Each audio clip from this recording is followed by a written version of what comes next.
Assalamualaikum temanku. Supaya Mimin semangat bikin video ini jangan lupa dibantu subscribe, like, dan komen lalu di-share. Terima kasih atas dukungannya. Mimin doakan semoga panjang umur sehat selalu untuk teman. Selamat menyaksikan video ini. Mari kita lanjutkan cerita sebelumnya. Judul cerita, Hari-hari Dimanjakan Paman. Bab 153. Pria ganteng dan wanita cantik berjalan beriringan, sungguh enak dilihat. Melihat Pamela berjalan bersama Marlon dari perusahaan Fasan, mata Jovita melintas rasa cemburu. Karena di depan mereka tiga orang yang hebat, dia hanya bisa tersenyum ramah, tapi malah bertanya dengan nada yang aneh. "Pamela, kemana kamu?" Pamela berjalan mendekat, lalu menjawab dengan jujur, "Aku mau ke kamar mandi," tapi setelah cari sangat lama, juga nggak menemukan kamar mandi. Kemudian, bertemu dengan Pak Marlon, jadi merepotkannya untuk memandu aku ke kamar mandi. Jovita memelototi Pamela, lalu melihat ke arah Marlon dan berkata dengan sopan, "Pak Marlon, maaf sekali karena asistenku sudah merepotkanmu." Marlon hanya tersenyum. "Nggak apa-apa, tadi aku juga mau ke kamar mandi, jadi hanya sekalian membantunya." Jovita tertawa, tetapi dalam hatinya sangat tidak senang karena Pamela bisa bersama dengan Marlon. Pamela bertanya dengan ekspresi patuh, "Kak Jovita, kok kamu sudah kembali? Apa sudah memahami produk baru itu?" Jovita malas menjawab pertanyaan Pamela, hanya berpikir dia seorang asisten tanya begitu banyak untuk apa. Lalu, Jovita menoleh untuk melihat ke arah Ariel sambil tersenyum. "Bu Ariel, aku sudah memahami produknya, kapan kita bisa menandatangani kontrak?" Tatapan Ariel sudah kembali tenang seperti sebelumnya, jadi berkata dengan serius, "Masalah kerja sama perlu dipastikan dengan perusahaan agenmu. Aktris sendiri nggak bisa langsung menandatangani kontrak." Jovita langsung tersenyum. "Nggak masalah, nanti siang agenku akan datang untuk menandatangani kontrak denganmu." Ariel menganggukkan kepalanya. "Baik, nanti siang kamu bawa agenmu untuk menemui Pak Akbar." "Baik, terima kasih." Jovita kira dirinya sudah berhasil mendapatkan ambasador, jadi sangat senang, bahkan mencoba untuk bertanya, "Bagaimana dengan masalah film baruku?" Ariel tersenyum dengan penuh makna. "Kalau Nona Jovita mendapat komentar biak dari iklan kali ini, aku baru mempertimbangkan untuk menginvestasi film barumu." "Terima kasih, Bu Ariel. Aku nggak akan membuatmu kecewa." Jovita sangat percaya diri, bahkan berkata dengan yakin, "Sekarang aku nggak akan mengganggu Bu Ariel dulu, nanti siang aku baru datang bersama agenku untuk menandatangani kontrak." Ariel menjawab, "Ya," juga tidak begitu sungkan padanya. Jovita berbalik, lalu memelototi Pamela yang dia benci. "Ayo pergi." Pamela berkata, "Tunggu dulu, aku mau masuk untuk mengambil ponselku." Jovita sudah tidak sabar, tapi harus menahan emosi dan berkata, "Cepat ambil." Kalau di sekitarnya tidak ada orang, sekarang dia pasti memarahi Pamela, si wanita jalang yang malas. Pamela berjalan sampai depan Agam, tetapi tidak melihatnya, hanya melewatinya untuk membuka kantor CEO. Pamela segera di sofa penyambut tamu mencari ponselnya dan memasukkannya ke kantong. Di sisi sofa lain, ada Moon, yang sedang mengenakan masker anti racun sambil mengetik di laptop dengan sibuk, seperti sedang mencatat sesuatu. Di luar sana, Agam yang tinggi berdiri di sana sambil melirik ke kantor dengan tatapan tajam. Ketika melihat Moon dan Pamela muncul di tempat yang sama, dia pun mengerutkan alisnya, bahkan tatapan dinginnya juga hilang. Ariel menoleh untuk melihat ke arah Agam, lalu berkata sambil tersenyum, "Tampaknya Moon masih belum istirahat. Kalau Pak Agam ingin berbicara sesuatu dengan Moon, silakan masuk, saya nggak akan melarang Anda." Agam menarik balik pandangan dinginnya. "Nggak usah." Setelah mengatakan itu, Agam pergi membawa Ervin. Melihat Agam duluan pergi, Jovita segera mengucapkan selamat tinggal pada Ariel dan Marlon sambil mendesak Pamela untuk berjalan cepat, tujuannya bisa naik satu lift dengan Pak Agam. Melihat bosnya dan Jovita masuk ke lift, lalu pintu lift perlahan tertutup. Ariel baru mengerutkan alisnya dengan cemas dan bertanya pada Marlon, "Apa yang terjadi? Tadi bos keluar dari kantor dengan cara apa?" Bab 154. Marlon menghela napas dengan tak berdaya, lalu menjawab, "Bos lompat keluar dari jendela kantor, lalu masuk ke kamar mandi melalui jendela." Inilah cara yang dia gunakan, Ariel mengerutkan alisnya. Ini di lantai 30. Marlon mengangkat bahunya sambil berkata, di ruang istirahat ada set panjat tebingku, jadi bos menggunakan alat itu. Selain itu, kamu juga tahu keterampilan bos gimana, jadi itu bukan kesulitan baginya. Ariel melepaskan kacamata berbingkai emasnya, lalu memijat alisnya. Jadi, orang di dalam. Orang di dalam adalah sekretaris Z, bos menyuruhnya mengganti pakaian, lalu duduk di sana dengan mengenakan masker anti racun dan pura-pura sibuk bekerja. Bos memang pintar. Marlon menyipitkan mata sambil berpikir. Ariel, kenapa bos begitu menolak Agam tahu kalau dia adalah Moon? Ariel meliriknya, lalu memperingatnya, bos pasti ada alasannya sendiri, kita jangan asal tebak. Marlon memegang dagunya sambil berpikir. Aku nggak percaya kalau Agam nggak suka pada bos, aku harus mencoba mengujinya. Di antara alis Ariel terlintas rasa sarkasme, uji apaan? Jangan sampai terjadi masalah dan membuat bos marah. Kamu jangan urus lagi, tunggu saja kabar baikku. Marlon melambaikan tangannya sambil tersenyum, lalu bergegas berjalan ke lift. Di dalam lift yang sedang pelan-pelan turun. Apa sudah makan siang? Suara serak pria terdengar di lingkungan tertutup ini, sehingga membuat orang merasa tegang. Jovita yang di samping merasa terkejut, wajahnya juga menjadi merah, lalu menjawab dengan malu, belum makan. Apa Pak Agam sudah makan? Agam hanya menunjukkan tatapan dingin, merasa kenapa orang ini tak pandai membedakan dirinya sedang berbicara sama siapa. Selain mereka berdua di lift, masih ada sekretaris Agam dan asistennya, Pamela. Jadi, Jovita langsung menganggap Pak Agam sedang bertanya padanya. Namun, Agam tidak menjawab, sepertinya sengaja berjaga jarak dengannya. Jovita berpikir sejenak, baru berkata dengan inisiatif, kalau Pak Agam belum makan, bagaimana saya mengundang Anda makan siang, juga bisa dianggap sebagai rasa permintaan maaf saya karena semalam asisten saya sudah menjatuhkan teh ke tangan Anda. Pria masih tidak menjawabnya, hanya diam-diam melirik Pamela yang berdiri di sudut lift. Sementara Pamela bersikap tidak peduli, hanya terus memainkan ponselnya tanpa menengadahkan kepalanya. Tatapan Agam menjadi dingin, setelah berpikir sejenak, dia baru mengatakan, boleh. Mendengar pria itu menyetujui undangannya, Jovita merasa sangat senang. Bagus sekali, akhirnya Pak Agam setuju makan bersamanya. Ini menyatakan Pak Agam pasti tertarik padanya, kalau tidak bagaimana menyetujui undangannya. Saat ini, Pamela menengadahkan kepalanya dan berkata tanpa sadar, Kak Jovita, bisakah nanti aku minta cuti? Aku agak lelah, ingin pulang dan istirahat.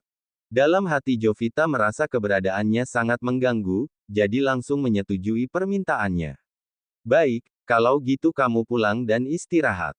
Siang hari ini, aku kasih kamu cuti. Pamela sudah bisa menebak hasilnya, jadi menganggukkan kepalanya dengan senyum. Terima kasih. Agam mengerutkan alisnya, wanita itu jelas tidak ingin makan bersamanya. Bukankah Nona Jovita mau meminta maaf padaku? Kenapa pelakunya nggak pergi? Jovita tercengang, lalu menjelaskan dengan canggung, Pak Agam, asisten saya ingin pulang dan istirahat, jadi saya nggak memaksanya, saya pasti akan mewakilinya untuk meminta maaf pada Anda. Agam tersenyum dingin. Petik 2. Tampaknya Nona Jovita nggak ada ketulusan cukup untuk meminta maaf padaku, sudahlah. Jovita menjadi panik. Bukan begitu. Saya sangat tulus. Selesai berbicara, Jovita menarik Pamela dan memarahinya, Pamela, semalam kamu yang membuat tangan Pak Agam luka, jadi kamu harus bertanggung jawab.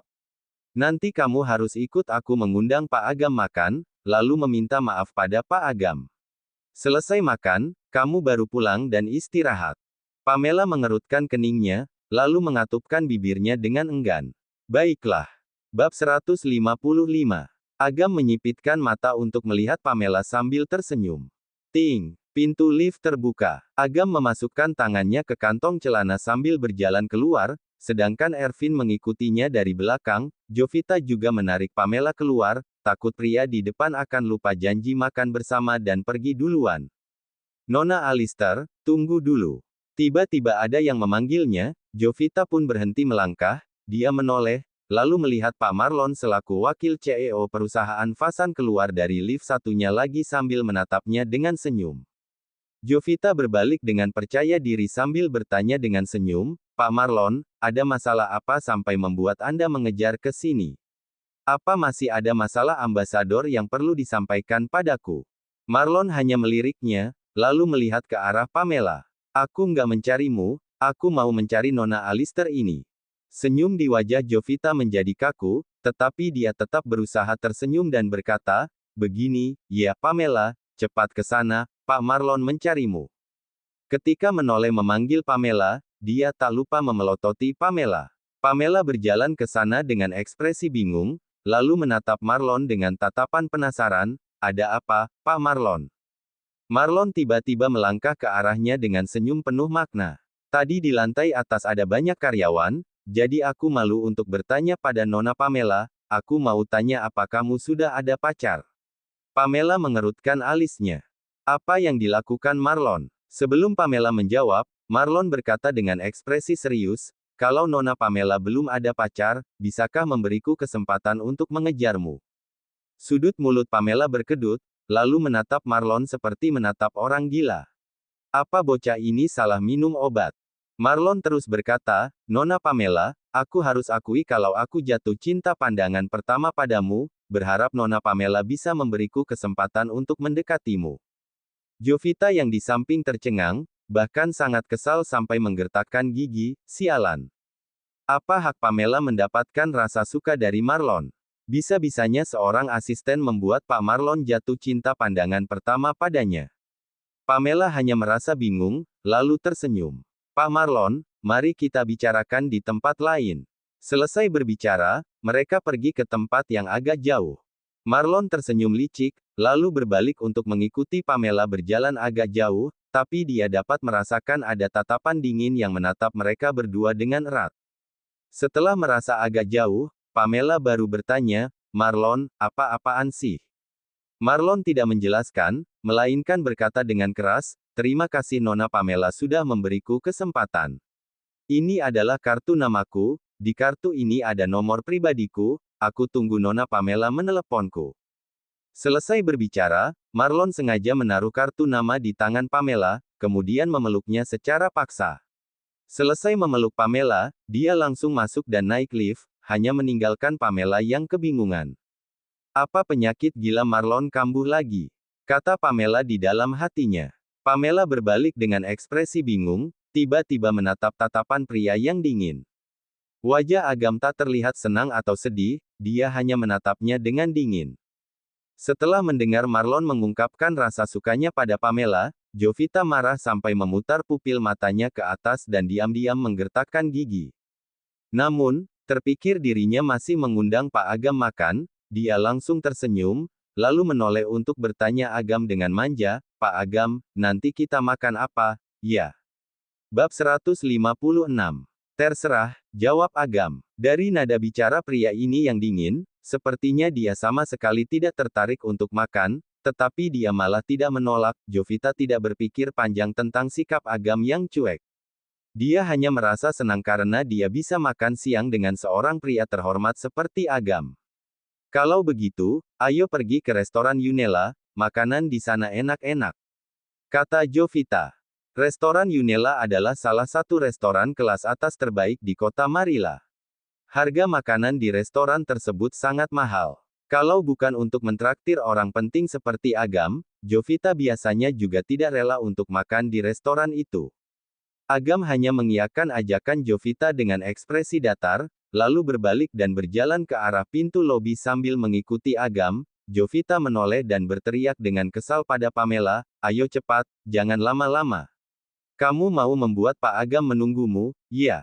Pamela mengernyit dengan tidak berdaya, lalu menyusul kedua orang itu. Mereka datang dengan jemputan Marlon, jadi mereka tidak mengemudi mobil sendiri. Oleh karena itu, secara otomatis, mereka pun naik mobil Agam ke restoran itu.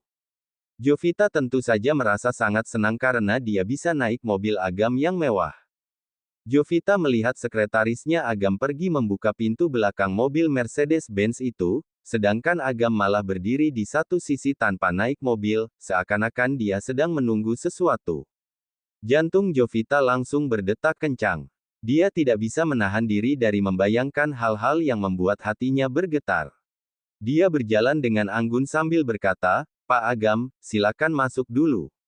Agam melirik Jovita sekilas dan berkata dengan cuek, "Kamu saja dulu." Jantung Jovita kembali berdebar kencang. Dia langsung merasa sangat senang. Ternyata, bukan dia yang salah kira, tetapi Agam memang sedang menunggunya untuk naik mobil terlebih dahulu. Agam benar-benar bertindak sangat sopan padanya. Pria sedingin ini jelas-jelas tidak akan bertindak seperti ini pada semua wanita, tetapi dia malah bersedia menunggu supaya Jovita naik mobil terlebih dahulu. Apa arti dari perlakuan ini? Artinya, Agam juga tertarik padanya. Terima kasih, Pak Agam. Jovita tersenyum manis untuk menerima niat baik pria ini dan duduk di dalam mobil. Kemudian, dia diam-diam menunggu Agam untuk duduk di sebelahnya. Namun, Agam tetap tidak naik mobil, melainkan menoleh dan melihat Pamela yang menunggu di satu sisi dengan patuh. Melihat Pamela berdiri bengong seperti itu, Agam mengernyit dan berseru dengan dingin, "Naik mobil." Agam seakan-akan sedang mendidik anaknya sendiri. Dengan cemberut, Pamela mengiyakan ucapan Agam. Setelah Pamela duduk dengan baik, Agam baru membungkukkan badannya dan naik mobil. Awalnya, Jovita mengira bahwa dia bisa duduk di sebelah Agam. Alhasil, dia tidak mendapatkan hal yang dia inginkan, sehingga dia merasa sangat kesal melihat Pamela yang terimpit di tengah. Jovita merasa makin marah. Namun, dia tidak bisa menunjukkan emosi ini, jadi dia diam-diam mencubit punggung Pamela dengan kuat untuk melampiaskan amarahnya. Pamela yang sedang lengah pun mengernyit dan meringis kesakitan. Tubuhnya juga secara otomatis menghindar dan bersandar ke satu sisi, sehingga dia tidak sengaja menabrak dada pria itu. Agam merangkul bahu Pamela dan mengernyit sambil bertanya dengan suara rendah, "Ada apa?" Pamela langsung bereaksi. Dia seketika ingin menghindar dari Agam, tetapi pria ini malah menahan bahunya dengan kuat. "Apa yang sedang Paman lakukan? Lepaskan aku. Bukankah kita sudah sepakat untuk pura-pura nggak kenal di hadapan Jovita?" pikir Pamela. Melihat Pamela sedekat itu dengan Agam, Jovita makin kesal. Dia menggertakkan giginya dan tersenyum secara paksa sambil berkata, "Pamela, kamu ngapain? Kamu membuat Pak Agam terimpit, cepat geser ke sini." Pamela melirik sekilas ke Jovita yang pura-pura polos, lalu menatap Agam dan berkata, "Maaf, Pak Agam. Tadi, aku seperti tertusuk sesuatu, jadi aku nggak sengaja." Sambil berbicara, Pamela membelalakkan matanya pada Agam untuk memperingatkan pria ini supaya dia tidak melupakan janjinya sebelumnya. Agam terdiam sesaat, lalu akhirnya melepaskan pegangannya pada bahu Pamela. Pamela bergegas bergeser ke tempatnya semula. Tanpa disadari, dia mengelus punggungnya yang kesakitan karena dicubit. Pria itu diam-diam mengamati gerak-gerik Pamela dan memicingkan matanya. Bab 157. Setelah Pamela duduk kembali dengan benar, Jovita tidak lagi mengganggunya. Dia takut dia akan membuat masalah lagi, sehingga Pamela memanfaatkan kesempatan itu dan bersandar pada Agam. Menyebalkan sekali. Dasar Pamela, wanita jalang yang nggak tahu malu. Tiap ada kesempatan, dia selalu menempel dengan pria itu, pikir Jovita. Restoran Yunela yang dipilih oleh Jovita berada di pusat kota dan bisa dijangkau dalam waktu belasan menit dengan mobil. Mereka berjalan memasuki restoran itu dan duduk sesuai arahan pelayan restoran. Jovita lagi-lagi berdiri dengan manis dan berkata, "Pak Agam, silakan pesan." "Iya. Saya pergi ke kamar mandi dulu." Agam menganggukkan kepalanya dengan santai, tetapi tatapannya yang cuek bahkan tidak tertuju pada Jovita sedetik pun. Jovita menoleh dan berkata pada Pamela, "Pamela, temani aku." Jovita hanya menyuruh Pamela untuk menemaninya sebagai sebuah alasan. Sebenarnya, dia takut setelah dia pergi, Pamela akan menggoda Agam. Pamela menganggukkan kepalanya dengan acuh tak acuh, lalu berdiri dan mengikuti Jovita. Di dalam kamar mandi, sambil memperbaiki riasannya di depan cermin, Jovita memelototi Pamela yang sedang membawa tasnya dan menunggunya di satu sisi dengan tatapan penuh kebencian. Dia berkata dengan sinis, "Pamela, jangan kira Pak Marlon dari perusahaan Fasan dan Pak Agam bisa tertarik dengan anak kampungan sepertimu." Dengan ekspresi bosan, Pamela mengerutkan bibirnya dan berkata, "Aku nggak berpikir seperti itu." Jovita menutup kotak bedaknya dan menoleh sambil berkata, baguslah kalau begitu. Biar kunasihati, kamu harus tahu diri. Pamela malah merasa kebingungan. Dengan alis terangkat, dia bertanya, Kak Jovita, apa maksudmu? Memangnya aku nggak tahu diri, ya? Jovita mengeluarkan lipstik dari tas kosmetiknya. Sambil membalurkan lipstik di bibirnya, dia berkata, memangnya kamu nggak tahu? Begitu melihatmu, ekspresi Pak Agam langsung menjadi masam. Pak Agam pasti masih marah karena kemarin kamu membuatnya terkena luka bakar. Pamela juga tidak berdaya. Sudah kubilang aku nggak mau ikut, tapi kamu yang bersikeras agar aku ikut makan. Katanya. Jovita memelototinya dengan tatapan menghina dan berkata dengan kesal, aku menyuruhmu datang supaya kamu menunjukkan rasa bersalah yang tulus pada Pak Agam. Tapi, Pak Agam juga nggak ingin terus melihatmu. Jadi, kamu bisa bersembunyi dulu di kamar mandi dan pura-pura sakit perut, nanti, saat aku telepon, kamu baru kembali, supaya Pak Agam nggak kehilangan nafsu makan melihatmu. Mendengar usul Jovita, Pamela langsung menyetujuinya dengan sangat senang hati. Baiklah. Dia ingin sekali berada jauh dari Agam.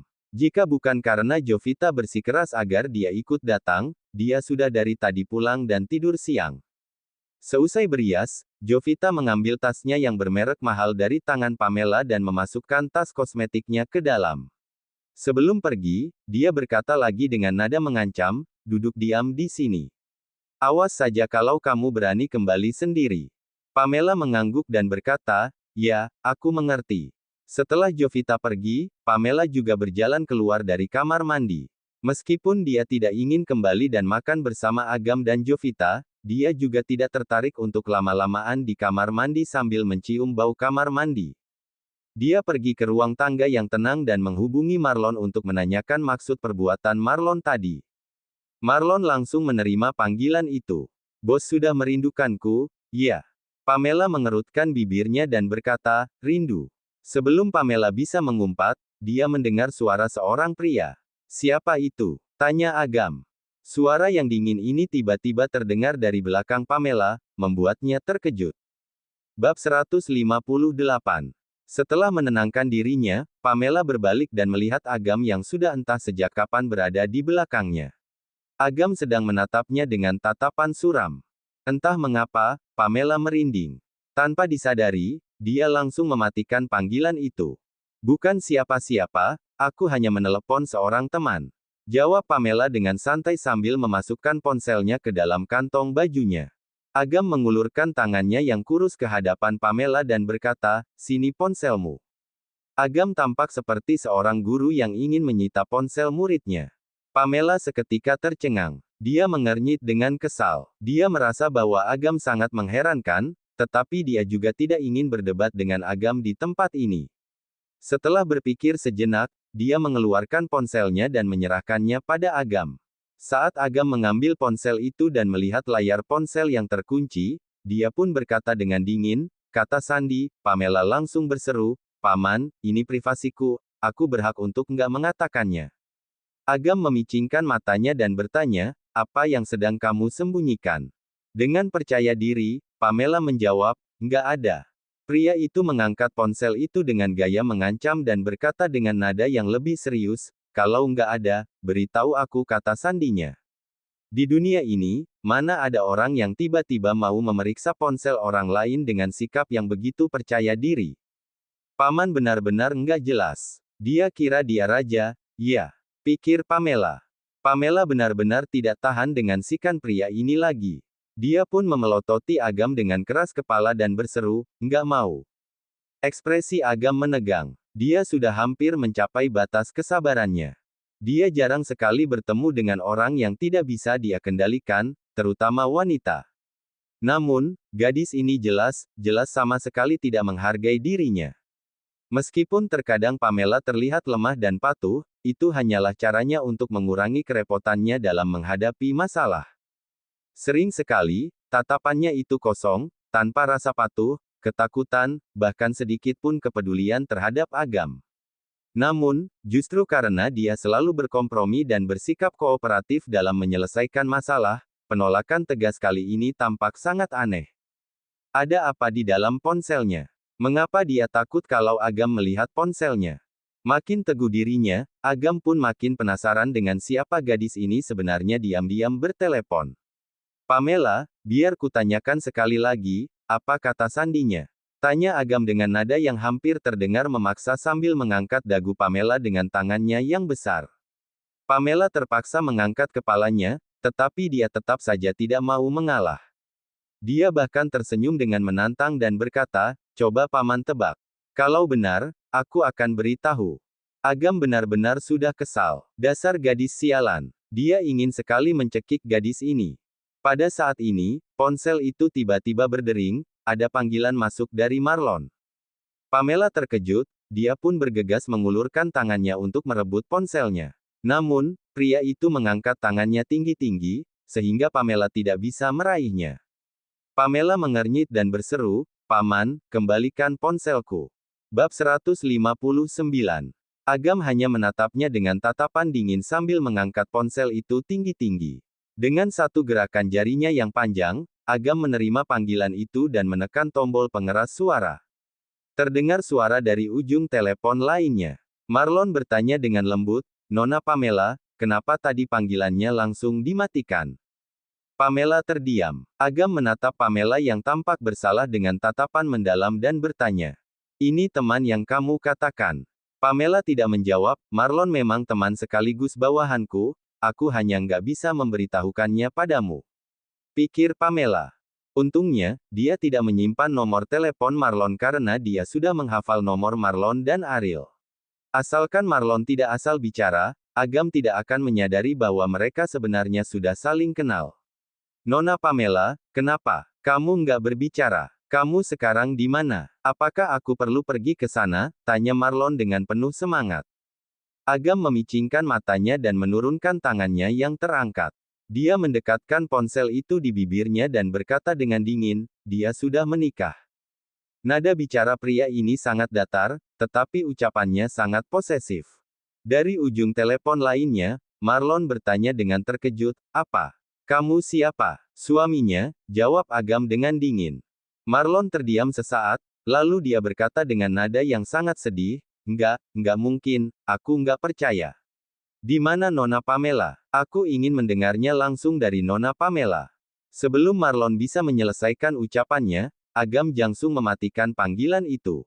Dengan ekspresi masam, pria itu melemparkan ponsel itu pada Pamela dan berkata dengan sinis, "Ternyata Nona Pamela nggak sabaran ya, langsung menghubungi orang itu."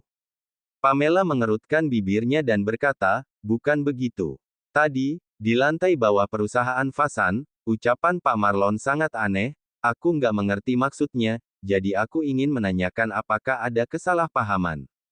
Agam tersenyum dengan sinis dan berkata, "Seorang pria mengatakan bahwa dia jatuh cinta pada pandangan pertama padamu di hadapan umum. Kamu nggak mengerti maksudnya. Kamu masih perlu menelepon dan memastikannya. Menurut Nona Pamela, apakah aku akan percaya bahwa kamu nggak punya maksud lain? Sebaiknya jujur saja, katakan saja bahwa kamu ingin mengembangkan hubungan dengan orang itu. Atau jangan-jangan kamu mau langsung menjalin hubungan dengannya." Pamela berkata dengan menelepon dan memastikannya. "Menurut Nona Pamela, apakah aku akan percaya bahwa kamu nggak punya maksud lain? Sebaiknya jujur saja, katakan saja bahwa kamu ingin mengembangkan hubungan dengan orang itu. Atau jangan-jangan kamu mau langsung menjalin hubungan dengannya." Pamela berkata dengan frustrasi, "Bukan, aku nggak." Agam meraih dagu Pamela dengan tangannya yang kasar dan membuat Pamela mengangkat kepalanya secara paksa. Dia berkata, "Pamela, berapa kali aku harus memperingatkanmu? Sekarang, kamu adalah istriku, jadi kamu nggak boleh diam-diam menghubungi pria lain." Pamela merasa tidak nyaman, tetapi dia tidak bisa melepas diri dari pegangan Agam yang kuat. Dia mengernyit dengan kesal dan berkata, "Paman, kamu benar-benar berpikir terlalu jauh. Aku bukan orang seperti itu. Selain itu, kita bukan pasangan suami istri asli. Kamu memeriksa ponselku secara paksa dan menerima panggilan itu tanpa izin dariku, kamu suwan melanggar privasiku. Kalaupun kita benar-benar pasangan asli, kalau paman terus mencurigaiku, cepat atau lambat kita akan bercerai." Agam terdiam. Pamela mulai merasa seakan-akan dagunya akan remuk. Dia pun berkata, sakit. Pria itu mengernyit dan melepaskan pegangannya di dagu Pamela meraba dagunya yang kesakitan. Setelah berpikir sejenak, dia merasa bahwa dia tidak seharusnya bertengkar seperti ini dengan Agam. Bagaimanapun, selama 2 bulan ke depannya, mereka masih harus sering bertemu. Selain itu, sekarang, Jovita masih menunggu Agam untuk makan siang dengannya. Jika Agam tidak meredakan amarahnya dan pergi makan, mungkin saja mereka akan ketahuan oleh Jovita. Sudahlah, Paman, aku akui aku salah. Maaf, ya, kata Pamela dengan ekspresi yang masih tampak kesal. Agam ragu-ragu sesaat. Melihat Pamela seperti ini, amarahnya seketika mereda banyak. Salah di mana? Tanya Agam. Pamela memonyongkan bibirnya dan berkata, aku nggak seharusnya melakukan panggilan ini sekarang. Aku seharusnya menunggu 3 bulan lagi. Pada saat itu, aku bukan lagi istri Paman, jadi Paman juga nggak bisa mengaturku. Ekspresi Agam yang sudah agak lembut seketika kembali menjadi masam. Cerita bersambung.